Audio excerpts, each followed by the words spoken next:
வணக்கம். இன்று மே தினம், உலக தொழிலாளர்களுடைய முக்கியமான நாள். உலகம் உழைப்பால் தான் உருப்பட்டது. உலக தொழிலாளர்களின் உழைப்பினால் தான் இன்று வரை நாங்கள் வாழ்ந்து கொண்டிருக்கிறோம். அந்த அடிப்படையில் உலக தொழிலாளர் தினத்தை முன்னிட்டு அனைத்து தொழிலாளர்களுக்கும் இனிய வாழ்த்துக்களை தெரிவித்துக் கொண்டு, இலங்கையில் இந்த மே தினம் சொல்லப்போகின்ற செய்தி என்ன என்ற விடயத்தை பார்க்க போகின்றோம். முக்கியமாக இலங்கையை பொறுத்தவரையிலே, இலங்கையில் உலக தொழிலாளர்களுடைய தினத்தினை இலங்கையில் அரசியல் கட்சிகள் குத்தகைக்கு எடுத்து விட்டார்கள் என்றுதான் சொல்ல வேண்டும். பாட்டாளிகள் அவர்கள் ஒன்று சேர்ந்து போராடுகிற தங்களுடைய வேட்கையை தெரிவிக்கின்ற நாளாக இந்த நாள் இருக்கின்ற பொழுதிலும், அரசியல்வாதிகள், அதாவது மக்களின் உழைப்பை சுரண்டுகிற அரசியல்வாதிகள் எப்படி தொழிலாளர்கள் முதலாளிகளுக்கு எதிராக இந்த மே தினத்தை ஆரம்பித்தார்களோ, அதே போல இன்று உலக தொழிலாளர்களுடைய வயிற்றில் அடிக்கிற முதலாளி வர்க்கமாக இந்த அரசியல்வாதிகள் மாறியிருக்கிறார்கள். இவர்கள் இந்த மே தினத்தை இலங்கையை பொறுத்தவரையில் குத்தகைக்கு எடுத்துக்கொண்டார்கள் தான் சொல்ல வேண்டும். அந்த அடிப்படையிலே இன்று உலக மே தினம் இலங்கையை பொறுத்தவரையில் அரசியல்வாதிகளால், அரசியல் கட்சிகளால் மே தினமாக கொண்டாடப்படுகிறது. அதாவது முதலாளிகள், அரசியல் முதலாளிகளின் நாள் கொண்டாடப்படுகின்ற நாளாக நாள் இருந்த பொழுதிலும் இந்த செய்திகள் பல்வேறுபட்ட விடயங்களை சொல்கின்றன.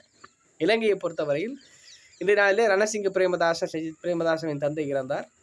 அதே போல இந்த நாள் பல்வேறுபட்ட செய்திகளை சொல்லக்கூடியதாக இருக்கிறது. அதாவது உலக மே தினமானது இலங்கையை பொறுத்தவரை அரசியல் கட்சிகளின் பலத்தை வழிகாட்டுவதாக காணப்படுகிறது. அந்த அடிப்படையில் இந்த மே தினம் என்ன விடயத்தை சொல்கிறது என்பதை சொல்ல வேண்டும். தேசிய மக்கள் சக்தி என்று சொல்லப்படக்கூடிய அனுரகுமார் திசாநாயக்கவின் கட்சியின் மே தினம் காலிமுகத்தொடரிலே இடம்பெறுகிறது. அதற்கு அடுத்தபடியாக இருக்கக்கூடிய சஜித் பிரேமதாசவின் மே தினம் தலவாக்கலைக்கு சென்றிருக்கிறது. சஜித் கொழும்பிலிருந்து தலவாக்கலைக்கு சென்றிருக்கிறார். இது இந்த முறை கொழும்பு மாநகர சபையை சஜித் கைப்பற்றுவாரா என்ற கேள்விகளுக்கு விடை கிடைத்திருக்கிறது. இந்த முறை கொழும்பு மாநகரம் தேசிய மக்கள் சக்தியின் கரங்களுக்குத்தான் செல்லப்போகிறது என்பதை இந்த மே தினம் அழகாக கட்டியம் கூறியிருக்கிறது. காலிமுகத்திலே மே தினம் ஜேவிபி, அதாவது என்பிபியின் மே தினம் இடம்பெறுகிறது. அதே போல யாழ்ப்பாணத்திலே தமிழரசு கட்சியின் மே தினம் இன்றைய தினம் இடம்பெற்றிருக்கிறது. ஐக்கிய தேசிய கட்சி எந்த ஒரு மே தினத்தையும் செய்யவில்லை. அதே போல பெரமுன நாமல் ராஜபக்ஷ தலைமையிலே கொழும்பிலே ஒரு மே தினத்தை செய்கிறது. இருந்த பொழுதிலும் இன்றைய நாளிலே மே தினத்தை பொறுத்தவரையில் பெரும் பேசப்படுகிற மே தினமாக என்பிபி அல்லது தேசிய மக்கள் சக்தி என் மே தினம் அமையப்போகிறது என்பது மாற்று கருத்து கிடமில்லை. இன்றைய நாள் பல்வேறுபட்ட விடயங்களை கட்டியம் கூறுவதாக அமைகிறது. இந்த அனுரகுமார் திசாநாயக்க முக்கியமாக யாழ்ப்பாணம், மட்டக்களப்பு போன்ற, அதே போல் கொழும்பு போன்ற மாநகர சபைகளை கைப்பற்றுகிற கைங்கரியத்திலே இறங்கியிருக்கிறார். அதற்காக அவர் கடந்த காலங்களிலே ஒரு முக்கியமான விடயத்தை சொல்லியிருந்தார்.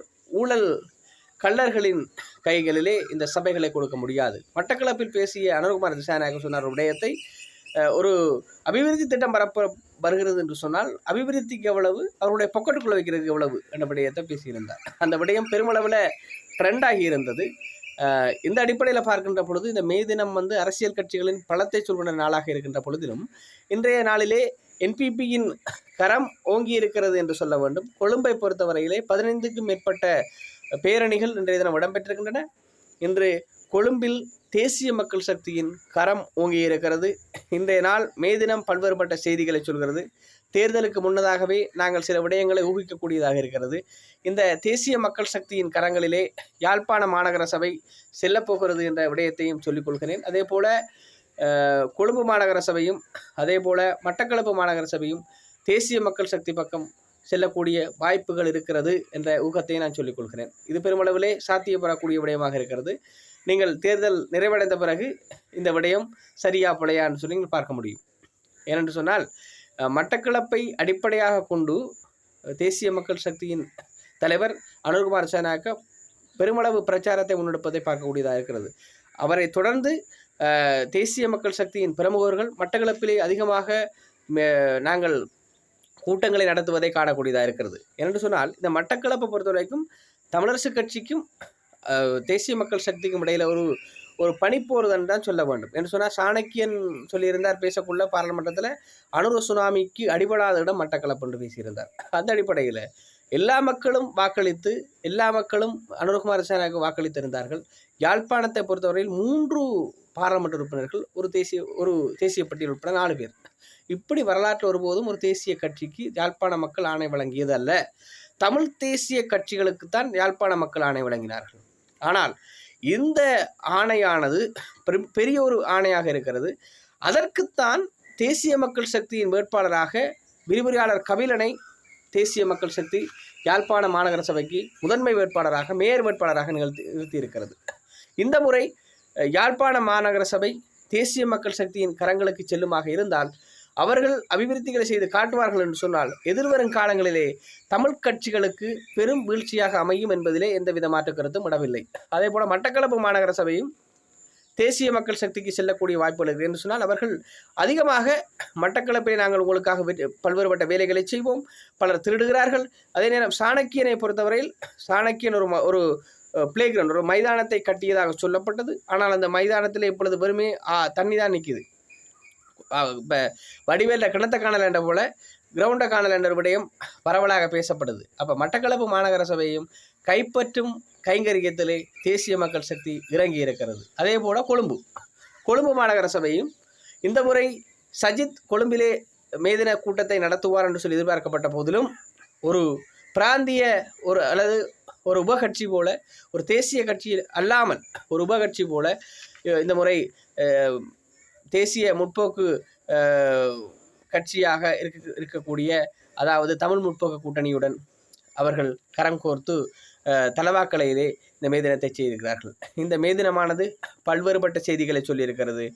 இந்த முறையும் தேசிய மக்கள் சக்தியின் கொடிதான் அதிகமாக பறக்கப் போகிறது என்ற விடயங்களை சொல்லியிருக்கிறது. சில வேளைகளிலே சில இடங்களிலே சில ஏற்றத்தாழ்வுகள் இருந்த பொழுதிலும், முக்கியமாக இலங்கை தீவை பொறுத்தவரையிலே 3 சபைகள் ஆட்சியை தீர்மானிப்பதில் பலமான சபைகளாக இருக்கின்றன. ஒன்று கொழும்பு மாநகர சபை, 2வது யாழ்ப்பாண மாநகர சபை, 3வது மட்டக்களப்பு மாநகர சபை. எத்தனையோ மாநகர சபை நகர சபைகள் இருந்த பொழுதிலும் இந்த 3 சபைகளும் தான் ஒரு எந்த கட்சியின் ஆதரவு அதிகரித்திருக்கிறது என்பதை காட்டக்கூடிய சபையாக இருக்கிறது. தமிழ் தேசிய கூட்டமைப்பு கடந்த காலங்களிலே மட்டக்களப்பு யாழ்ப்பாண மாநகர சபையிலே தமிழ் தேசிய கூட்டமைப்பு என்று சொல்வதை விட தமிழரசு கட்சி ஆட்சியிலே இருந்தது. இமானுவேல் ஆர்னல்ட் யாழ்ப்பாண மாநகர சபையின் மேயராக இருந்தார். பல்வேறுபட்ட பிரச்சனைகளை எதிர்கொண்டார். 5G ஸ்மார்ட் லேம்ப், அந்த அலைக்கற்றை கம்பம் போடுவதற்கு எதிரான ஒரு பெரிய பிரச்சனை எதிர்கொண்டிருந்தார். அவர் இறங்கினார். பிறகு மணிவண்ணன் வந்தார். மணிவண்ணனுக்கான வேலைகளை செய்தார். அதுக்கு பிறகு மட்டக்களப்பு மாநகர சபை யாழ்ப்பாணத்தை போல தமிழ் தேசிய கூட்டமைப்பு அல்லது தமிழரசு கட்சியின் கையில் தான் இருந்தது. ஆனால் இந்த முறை அனுரகுமார திசாநாயக்க சாணக்கியன் ஒரு பகிரங்கமான விவாதத்தை முன்வைத்தார் பாராளுமன்றத்திலே. அனுர சுனாமி அடிக்காத இடம் மட்டக்களப்பு என்று சொல்லி. ஆனால் இந்த முறை அனுர சுனாமியை அடிக்க வைப்பதற்கு மட்டக்களப்பிலே அனுரகுமார திசாநாயக்க தலைமையிலான கட்சியினர் கடும் பாட்டினைப்படுகிறார்கள் என்ற விடயத்தையும் சொல்லிக் கொள்கிறேன். கொழும்பு, மட்டக்களப்பு, யாழ்ப்பாணம் 3ம் தேசிய மக்கள் சக்தியின் கரம் செல்லுமாக இருந்தால் அது பெரும் செய்திகளை சொல்லும். தமிழ் தேசிய கொடி இறங்கியிருக்கிறது என்ற செய்தியை சொல்லும். எனவே இதுதொடர்பிலே வாக்காளர் பெருமக்களுடைய முடிவுதான் அது எதிர்காலத்தை கூறப்போகின்ற முடிவாக இருக்கிறது.